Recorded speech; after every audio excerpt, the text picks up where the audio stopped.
FM en welkom by Hizard. Dit is dan nou elke Vrydag tussen 9 en 10 en dan ook natuurlik is ons Woensdae tussen 9 en 10 en die laaste tydperk op die radio deel ons jou storie vir sy glorie.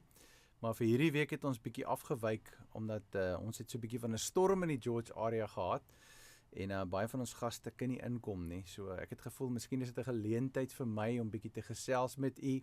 En ons het Woensdag bietjie gesels oor ankers in die storm. En as jy dit nog nie gekyk het of geluister het nie, is welkom. Dis aanlyn beskikbaar op ons kanaal op YouTube en op Facebook. Kan jy dit kyk en daarna luister en ek glo dit sal 'n seën wees vir jou. Dit sal iets vir jou beteken en iets vir jou oopmaak as jy daarna kyk. Vanmôre kom ek radio toe met 'n ander boodskap. Die boodskap se titel is Jy is 'n meesterstuk.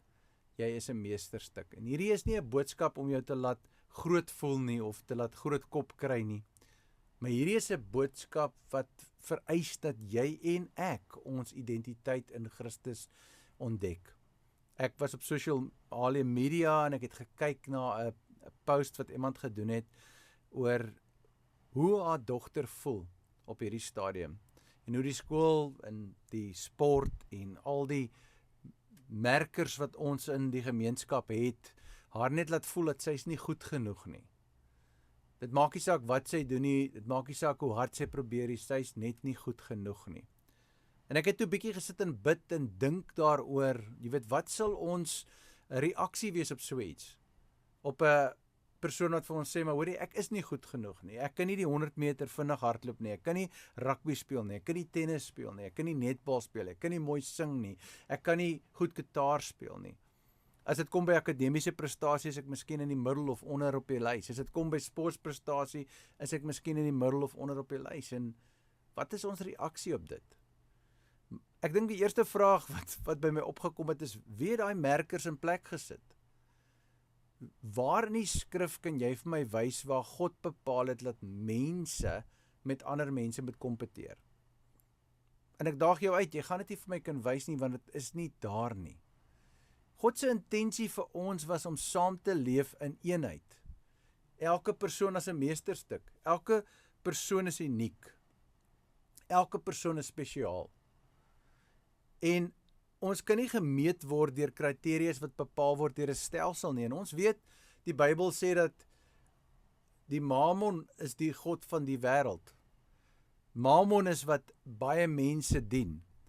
Die god van die wêreld is Lucifer, Satan, want hy het dit wettig verkry by die sondeval en hy het meganismes in plek gesit, ekonomiese meganismes, sosiale meganismes, rassistiese meganismes, kulturele meganismes, verskeie meganismes in plek gesit om verdeeldheid te bring tussen ons en om mense te laat voel soos net nog 'n nommer, net nog 'n persoon, net nog een in die skare. En ek dink dit is die sleutel. Jy is nie. Jy's 'n meesterstuk. Hoe kan ek dit sê? Wel, jou DNA is uniek. Niemand het dieselfde DNA as jy nie. Jou vingerafdruk is uniek.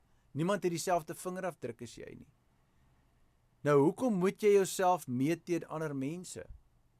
En ek sê nie 'n mens moet in 'n gemeenskap intrek ergens in 'n bos en jouself diskonnekteer van almal nie. En ek sê net dat die betekenis waaraan ons, of die betekenis wat ons toeskryf aan die mate, die materials, die benchmarks, soos hulle sê in Engels, daai betekenis moet verander. Ons kan nie onsself onder daai kam skeer nie.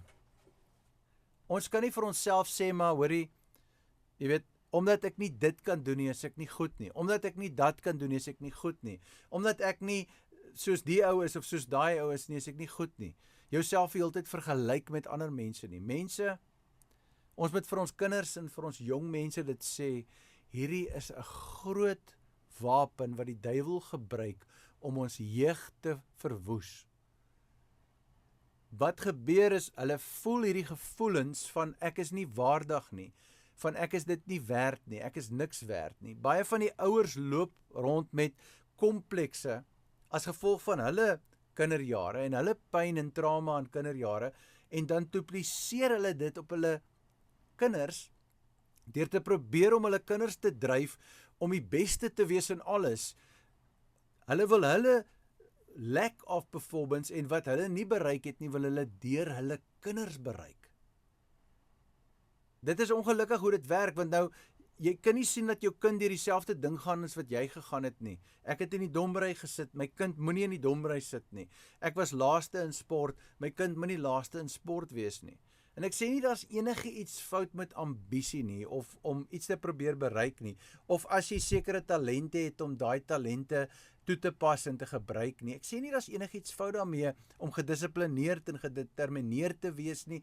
Ek sê nie dit nie. Ek sê net dat daar's 'n groot gros mense, en spesiaal jong mense, wat hulle self om die lewe bring, omdat hulle voel hulle is nie goed genoeg nie.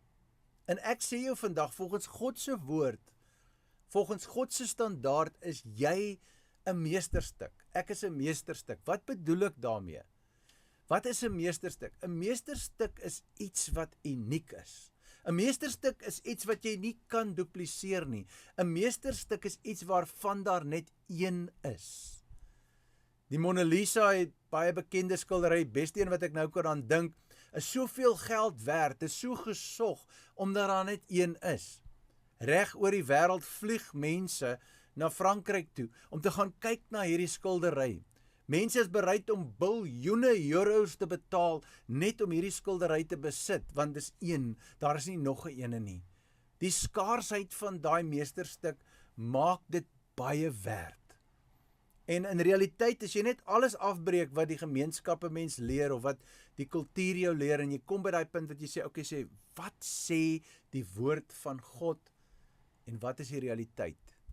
Dan kan jy duidelik sê, dat ek is 'n meesterstuk. En weer eens, dis nie om jou kop te laat swel nie. Dis nie om jou arrogant te maak, of vol van jouself te maak nie. Nee, dis om jou vol van God te maak. Want die feit van die saak is dat die nuwe verbond en wat ons kan bereik op hierdie aarde met die krag van die Heilige Gees, is direk gekonnekteer met die identiteit wat ons het. En daai identiteit moet gegrond wees in Jesus Christus. En nou gaan ek iets sê wat baie hard is, want hierdie is my storie. Hierdie is my storie. Hierdie is my storie. Jy weet, ek is 'n klein seentjie gewees, en ek het gedink, as ek skool toe gaan dinge verbeter. In my huishouding was daar drankmisbruik, in my huishouding was daar ongelukkigheid, in my huishouding was daar vrees, en ek het gedink, as ek skool toe gaan dinge verander. Maar ek het uit die pot uit in die vuur gespring in die skool. Want die skoolsisteem was nie vir my nie. En baie van die onderwysers, ongelukkig, was gefrustreerd, was kwaad. Ek was nie 'n uitblinker in die dinge waar ek moes uitblinker gewees het volgens die standaarde nie. Met ander woorde, ek het dadelik 'n label ontvang. Hulle het dadelik vir my gesê, jy is nie 'n hassie nie, jy is 'n skilpad. En wat sê dit vir 'n kind van 6 jaar, 5 jaar oud, as jy vir hom sê hy's 'n skilpad?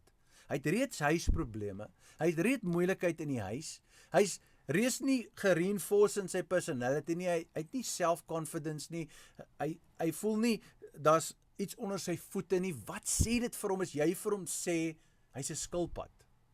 As jy vir hom sê, hy's dom, hy kan nie lees nie, hy kan nie skryf nie.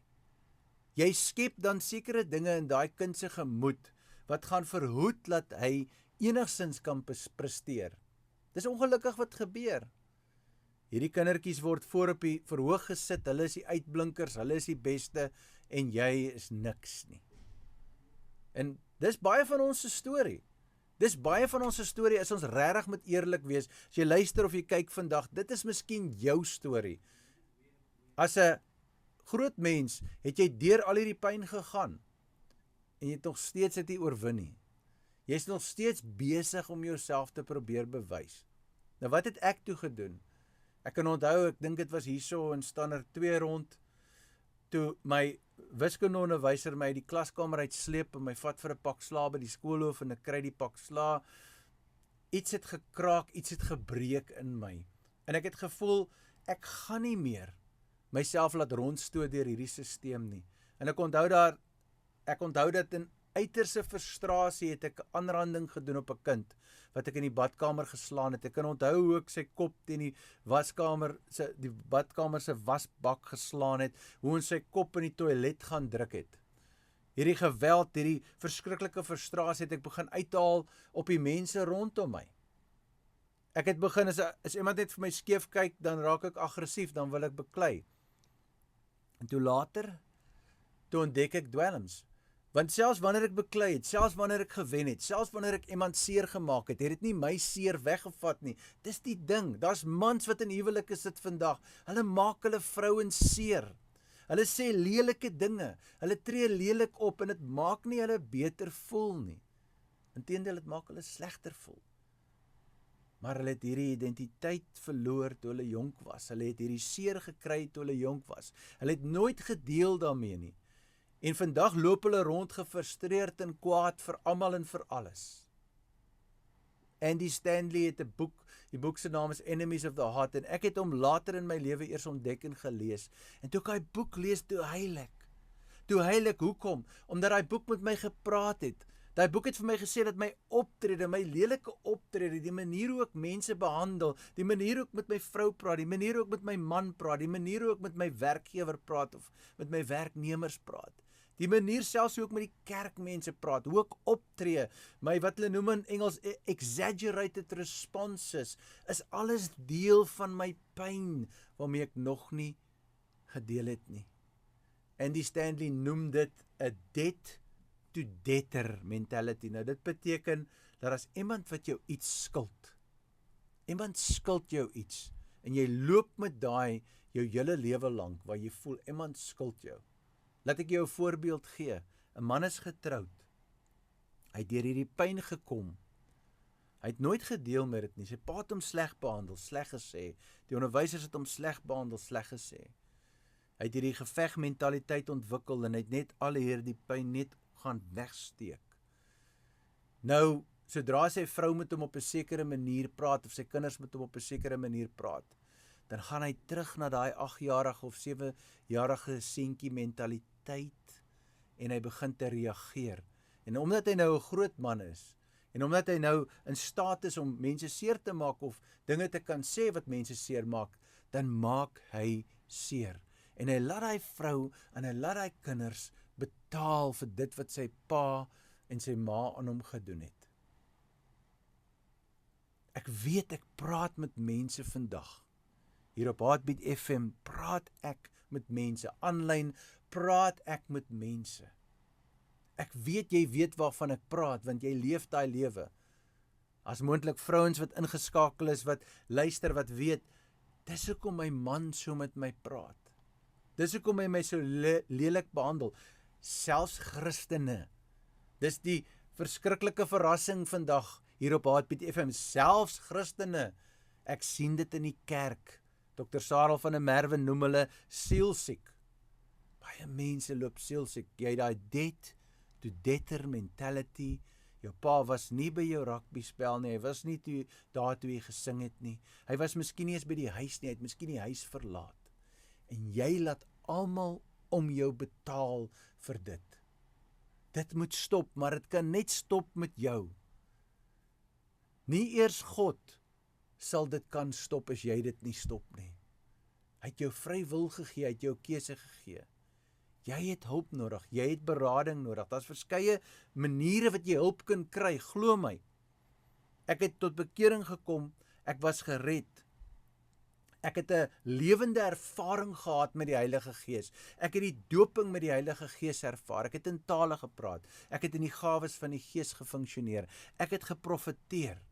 Maar die ding het nog steeds aangegaan in my lewe vir jare en jare en jare. En telke male het ek selfbeheersing verloor en dinge gedoen wat ek nie kon verander nie. Dinge gesê wat ek nie kon terugneem nie. Dit gebeur. En dan maak ons seer en ons maak seer en ons maak seer totdat die volgende generasie met dieselfde probleme sit. En in die kerk vee ons dit net so onder die mat in. Ons sê net, ag jammer, dis okay, dit sal right wees, dit sal nie. Die Here wil hê dat jy moet kom tot die volheid. En ek sê jou nou, die Bybel sê, as daar probleme is tussen mans en vrouens, dan word gebede verhinder. Daar moet rekonsiliasie wees, daar moet liefde wees, daar moet aanvaarding wees. Ek het vir soveel jare geleef as 'n bombastiese mens, teenoor almal om my, en almal om my seer gemaak. My tong was so skerp soos 'n tweesnydende swaard, en dit het alles begin daar met daai klein seentjie, wat ontneem is. Dis hartseer. Dis hartseer dat ek aangerand was as 'n kind, dat ek blou was. Dis hartseer dat ek seer gemaak was emosioneel en gesê was ek is 'n gemors. Dis hartseer dat hierdie dinge met my gebeur het en dat ek myself gewend het later na geweld en toe later na dwelms. Dis hartseer dat dit met my gebeur het. Maar die feit van die saak is, ek kan nie die verlede verander nie.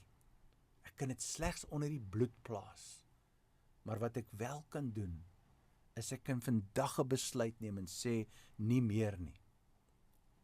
Daai jong meisie wat daai WhatsApp vir haar ma gestuur het en gesê het, ek is nie goed genoeg nie. Niks wat ek doen is ooit goed genoeg nie. Ek gaan dit nie maak nie. Al hierdie kinders sing beter, hulle speel beter klavier, hulle dans beter, hulle doen alles beter as ek. Jy is besig om jouself te meet teenoor die verkeerde standaard. Alwaar jy jouself moet meet, is teenoor die roeping wat God in jou geplaas het. Die gawe wat hy daar geplaas het. En hoe jy daai gawe en roeping uniek kan aanwend in jou generasie. Dis al. Dis al. Jy hoef nie te kompeteer nie, jy hoef nie Olimpiese standaarde te presteer nie, of die NIMSA of die slimste mense in die wêreld te wees nie, grade te hê nie. Jy kan dit hê, maar ek sê jy hoef nie. Jy moet jou Skepper eerste stel. Jy moet hom soek. Ja, die kinders is populêr. Ja, die kinders is oorweldigend. Ja, die onderwysers kruip by mekaar in. Ja, al daai dinge gebeur in die skole, ons weet dit. Dis mense. Daar's pecking order, soos ek sê, wanneer daar mense is. Mense vergelyk hulle self. Wat se huis bly jy? Wat se kar ry jy?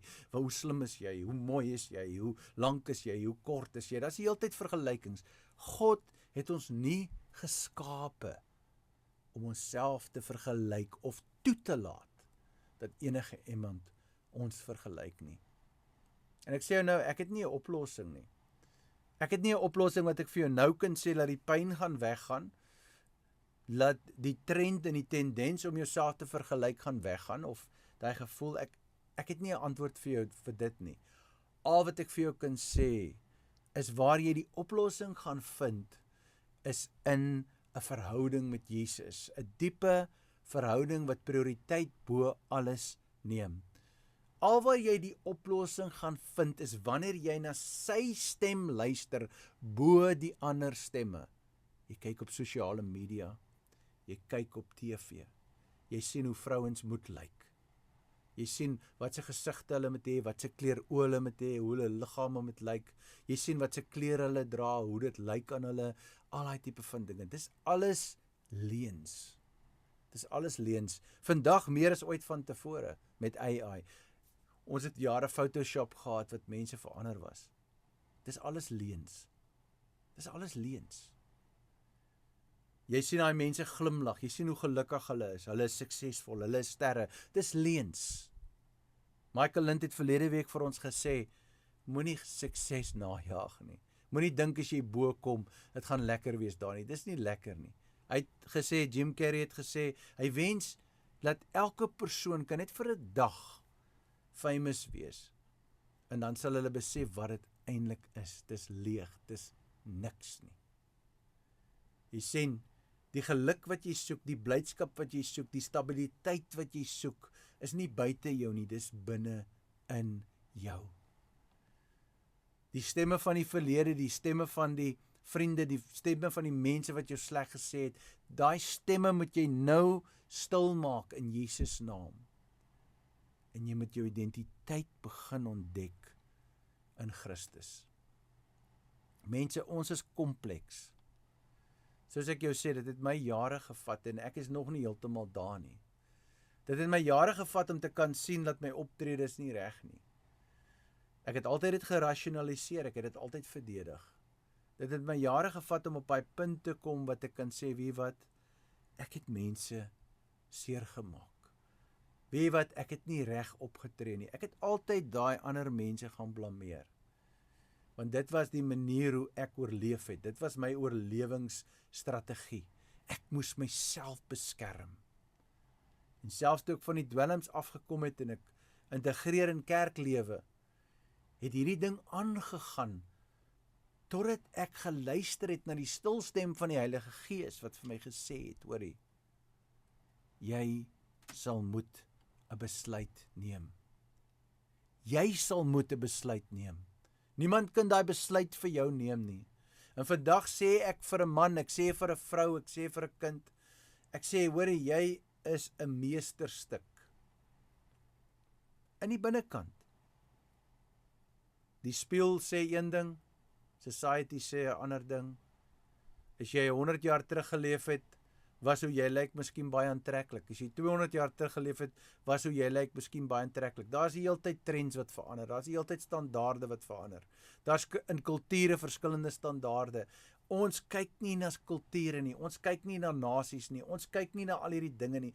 Ons kyk na God se woord en ons sê volgens God se woord is jy 'n meesterstuk. Jy is 'n Mona Lisa.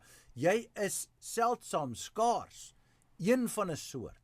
En God is lief vir jou, en God gee om vir jou, en toe jy 'n sondaar was, het God reeds vir jou aan die kruis gesterf, en hy sal jou nooit begewe of verlaat nie, en hy het 'n plan vir jou lewe, en hy wil hê dat jy moet sukses hê, hy wil hê dat jy moet oorwinning hê, hy wil hê dat jy moet genesing hê, hy het 'n goeie lewe vir jou beplan, maar die vyand het gekom om te steel, te moor en te verwoes, en jy laat hom toe om te steel deur die leuns van die duiwel te glo. Nou vra ek jou, na wie se stem gaan jy luister?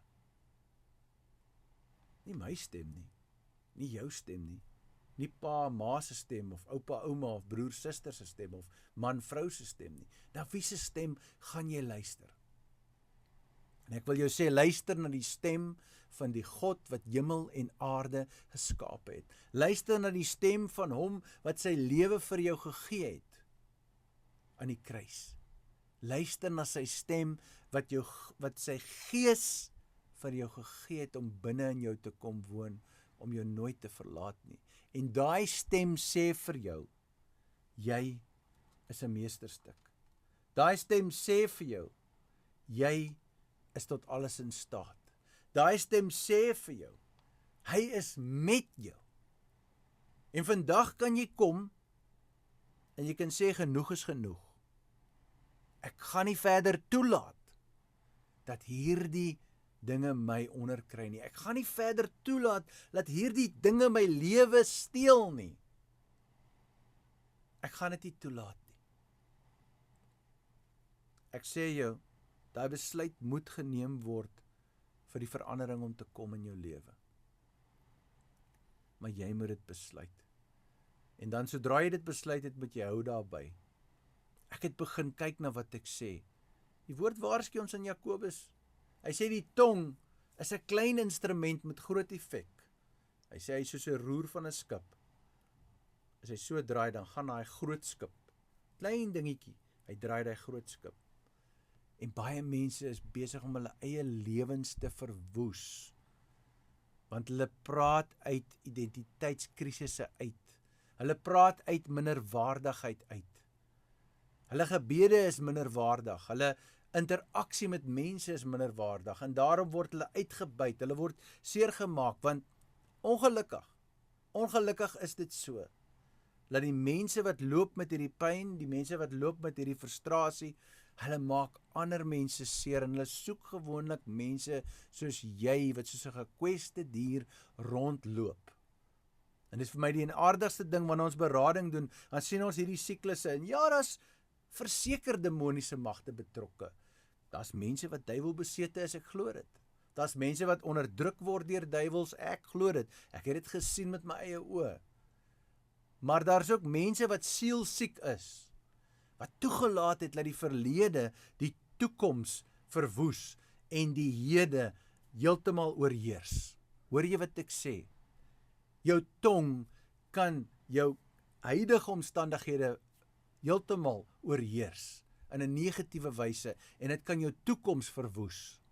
Die toekoms wat God vir jou bepaal het, kan versteur word, verberg word, verhinder word, vermorsel word deur jou tong, deur wat jy sê, as gevolg van jou pyn, as gevolg van jou ellende, as gevolg van jou swaar kry. Jy is 'n meesterstuk, ja. Jy tree dalk nie soos een op nie.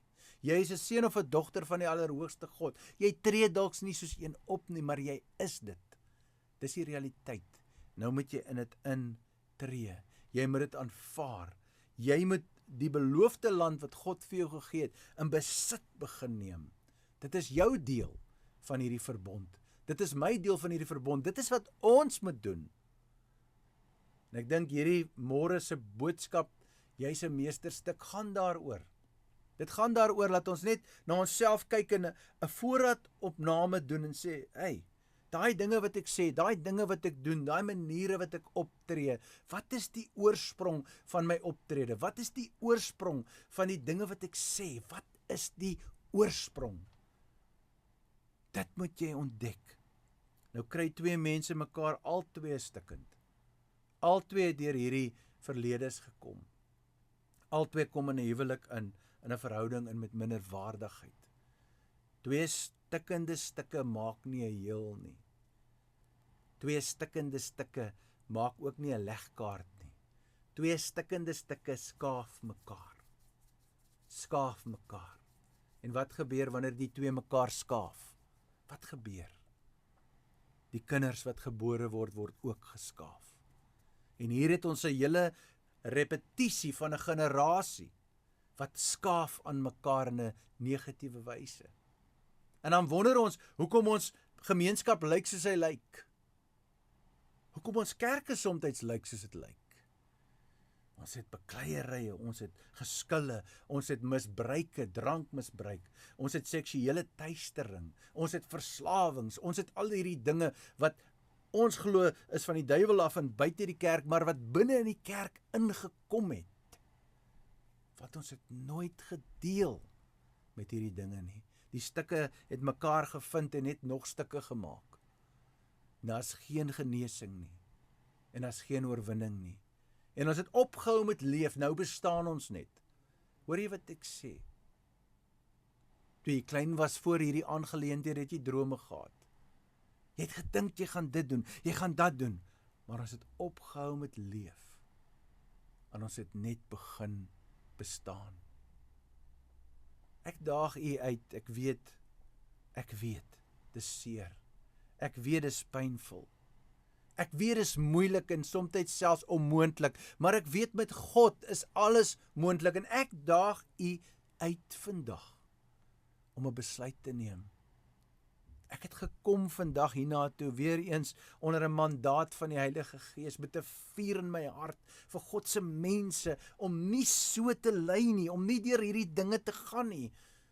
Om nie hierdie siklusse in hulle lewens en families konstant te herhaal nie, maar om op 'n punt te kom van heelheid, 'n punt van genesing, 'n punt van oorwinning, 'n punt van krag en heerlikheid, 'n punt van harmonie en liefde, 'n punt van effektiwiteit in die koninkryk.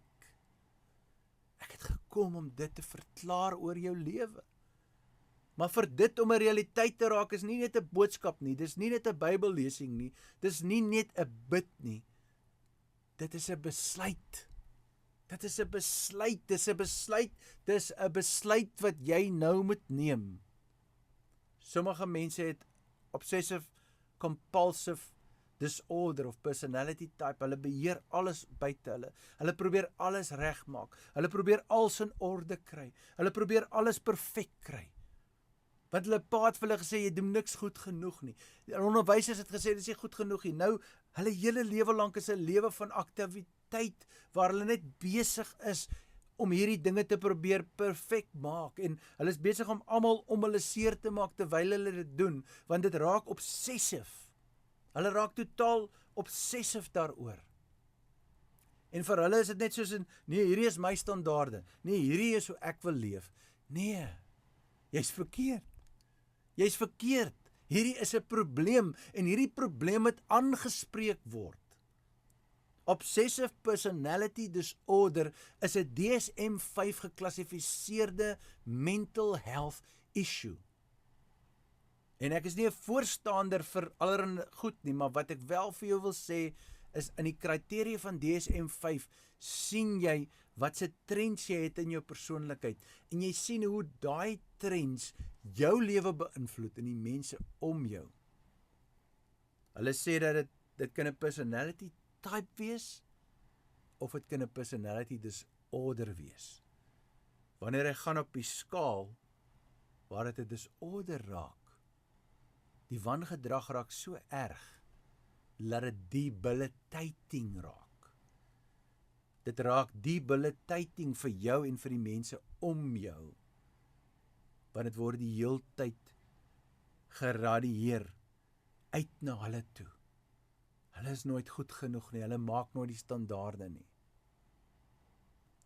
En jy dink die probleem is by hulle, maar is eintlik by jou. Dit is die ironie, dis hoe die vyand werk. En ek is nie hier om mense te oordeel of vir mense te probeer oortuig nie. My preposisie is baie simpel. Wat sê die woord van God? Wat sê die woord van God? Kom ons doen dit. Die woord van God sê dat jy is fearfully and wonderfully made. En Psalmdigter sê jy's knitted together with precision. Die woord van God sê, dat God sê in Jeremia, sê hy, ek het 'n plan vir jou. En dis 'n plan om goed te doen aan jou, met 'n verwagte uitkoms, met iets wat jy gaan bereik. Die woord sê dat God is vir jou, en wie kan teen jou wees? Maar vir dit om die realiteit te raak in wat jy ervaar in jou lewe, sal jy nou moet 'n besluit neem. Jy sal nou moet sê, weet jy wat, ek identifiseer dat daar's dinge in my lewe wat nie reg is nie. Weet jy wat, as iemand na jou toe kom vir berading, ons lei mense op in berading in die Bybelskool, as iemand na jou kom vir berading, die beraader se funksie is nie om vir die ou die antwoorde te gee nie, dis nie om vir die ou rigting te gee nie, maar is om vir die ou die realiteit te gee. Die realiteit van wat is die realiteit, en nie op 'n manier van oordeling of veroordeling nie, maar dit net uit te lig. Hierdie is die realiteit. Want wat gebeur is, ons val in 'n gat, en daai gat is blindheid vir ons. Ons kan nie dit sien nie. Jou man, jou vrou, jou kinders wat so optree, in baie gevalle kan hulle dit nie sien nie. Hulle kan nie sien hulle tree so op nie. Hulle dink dis normaal, hulle dink dit is reg. En baie kere vat dit 'n persoon buite die huwelik, buite die familie, om vir daai persoon te sê, weet jy wat, dis hoe 'n normale familie funksioneer. Weet jy wat, dit is wat 'n normale man sê vir sy vrou. Dit is hoe 'n normale man omsien na sy vrou. Dit is die behoefte wat 'n vrou het, en dit is hoe 'n man in dit in kan bedien met God se woord, met God se wyses. So soms het hulle net daai buiteperspektief nodig wat vir hulle sê, hey, weet jy wat, daar's iets fout, maar nie as 'n aanval nie, maar net absoluut as 'n verligtingsoomblik, 'n oomblik van openbaring waar jy kyk na jou lewe en jy sê, hey, weet jy wat, ek het nog nooit gesien dat as ek varklik teen my vrou optree of my man optree, en ek behandel hulle soos 'n vark nie, laat dit eintlik verkeerd is nie. Ek het gedink dis normaal. Mans praat maar so met vrouens. Hulle vloek mekaar maar aan die brand. Hulle sê mekaar maar sleg. Wys dit vir my in die Bybel. Wys dit vir my in die Bybel. Wys vir my in die Bybel dat jou optrede is reg voor God. Die Bybel waarsku ons egter en sê dat 'n man sal verantwoording doen vir elke woord wat hy gespreek het. Elke woord. So hierdie is ernstig. As jy wil voortgaan met daai optrede, jy kan dalk wegkom met dit op aarde. Wat jy saai, sal jy maai. Jy gaan probleme hê. Jy gaan hel op aarde hê. Wat jy saai, sal jy maai, dis verseker. Maar jy kan wegkom daarmee, maar voor God gaan jy staan, en voor God gaan jy en ek verantwoording doen.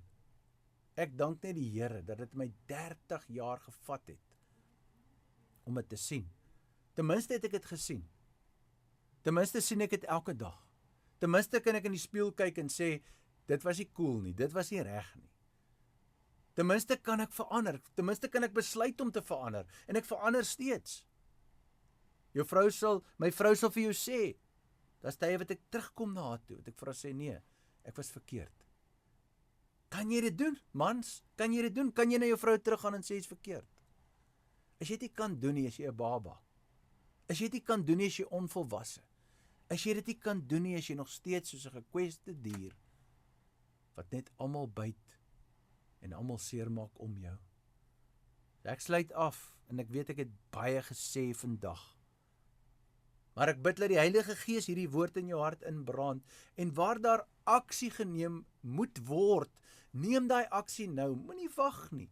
Gaan nou na jou vrou, gaan nou na jou man, gaan nou na jou kinders. Kinders gaan nou na jou ouers. Gaan sê jammer, gaan sê ek gaan probeer om te verander. Ek gaan sê hou my verantwoordelik in hierdie verband, want ek wil nie so deur die lewe gaan nie. Ek wil nie hierdie mens wees nie. Ek wil nie hierdie 8-jarige kind wees wat manifesteer in 'n 50-jarige man nie. Ek wil nie. Ek wil wees wat God my gemaak het om te wees, en ek wil dit uitstraal oral waar ek gaan. Ek wil sy gawes in my lewe sien werk. Ek wil sy krag deur my sien werk. Ek wil sy heerlikheid ervaar. Maak 'n besluit vandag om dit te doen. Maak 'n besluit vandag, dat vandag is die dag wat verandering kom. Repentance, die woord repentance beteken om aan 'n kant toe te draai. Jy het hierdie pad gestap van varklikheid. Jy het hierdie pad gestap van abuse, van lelike optrede. Jy het hierdie pad gestap van selfs vroue slaaner, man slaaner. Jy het hierdie pad gestap van oneerlikheid. Jy het hierdie pad gestap van lelikheid. En nou sê jy, vandag is die dag wat ek God se stem hoor. Wie 'n oor het, laat hy hoor wat die Gees van God vir die kerk sê. Vandag hoor ek daai stem, en wat ek besluit is ek repent. Dit beteken ek draai weg van dit wat ek gedoen het, en ek begin terug te stap na my Vader toe. Ek begin terug te stap na dit waarvoor hy my geskape het, my besteding, my roeping, dit wat hy vir my bepaal het. Ek begin terug te stap na dit, en dit is tree vir tree. Dit beteken jy skakel in by jou lokale kerk, jy dien daar, jy gaan na selkerk toe, jy bid, jy lees jou Bybel, jy praat met jou leiers, jy sê vir hulle, jy's besig om hierdie genesingsproses deur te werk. Miskien gaan jy vir Sozo sessions as jou kerk dit aanbied, miskien gaan jy vir berading, miskien gaan jy vir bevryding. Ek weet nie hoe jou pad lyk nie, maar jy gebruik die hulpmiddels wat in die koninkryk van God is, en jy begin terug te stap na dit wat God vir jou bepaal het om te wees. Die meesterstuk. Jy is 'n meesterstuk. In Jesus naam. Amen.